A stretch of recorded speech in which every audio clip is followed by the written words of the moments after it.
Welcome to Lesson 5, Team Attendance. This falls squarely in preparation.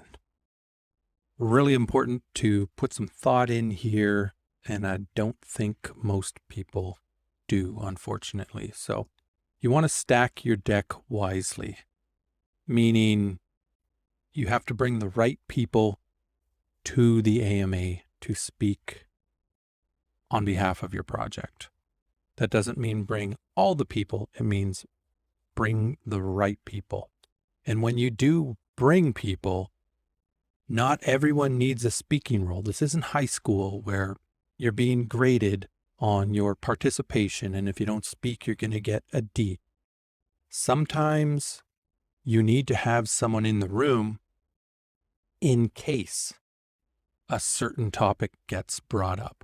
In case it goes so technical and deep into the weeds that you need the actual developer or someone more technical on the back end, or you need someone on the marketing side of the house if you anticipate that marketing questions are going to come up and the project lead isn't the right person to answer those questions. But that doesn't necessarily mean if you invite a team of 3 or 4 people to the AMA that you have to go out of your way to give each of them a speaking role. It's fine to just have them be introduced and then sit there until they are needed, and they might not be needed in that AMA. That's perfectly okay. You want to limit attendance. I've seen it a couple times where the entire team has shown up and then they break that first rule and it just becomes chaos and your message gets very, very confused because you don't have a single voice. If you've got 3 or 4 different people speaking and jumping in and answering questions, and you haven't all coordinated ahead of time how certain questions should be answered, it makes your project sound very disjointed, like the left hand doesn't know what the right hand is doing. So limit attendance to only those key players that are required for this particular AMA.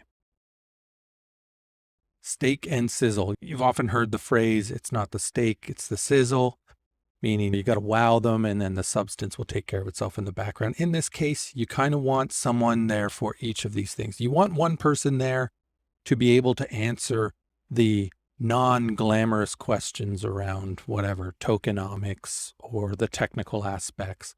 And you want someone there who can speak to the exciting emotional aspects of the project.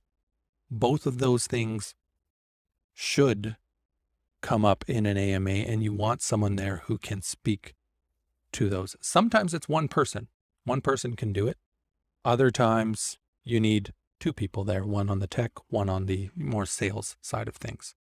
But make sure that you've got these topic areas covered off with whoever happens to be in attendance. You're limiting the attendance, but don't think you have to limit it down to, say, one person, and then you fail on this point of being able to speak to both the steak and the sizzle.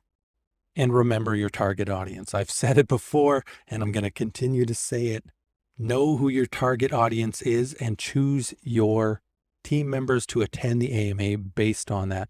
If you're going into a lounge to speak to a very highly technical group of people, a community of highly technical people, and you would know this if you had listened to some of their past AMAs, then you want to bring someone who can speak tech to them.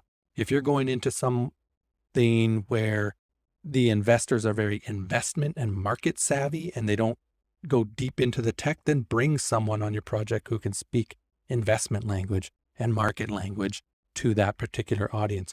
If you're going on YouTube and it's just a general smattering, then you want to keep it somewhat simple in your language and someone who can speak to the masses, someone who can speak in a way that the general public will like this person and yet understand the gist of what they're trying to say. So when stacking the deck in your favor, the target audience definitely comes into play. These are the 4 points I wanted to get across for team attendance. I think most people ignore this and don't put enough thought in here. They just let whoever happens to be free on that given date and time go do it. And that is absolutely the wrong way to set yourself up for success.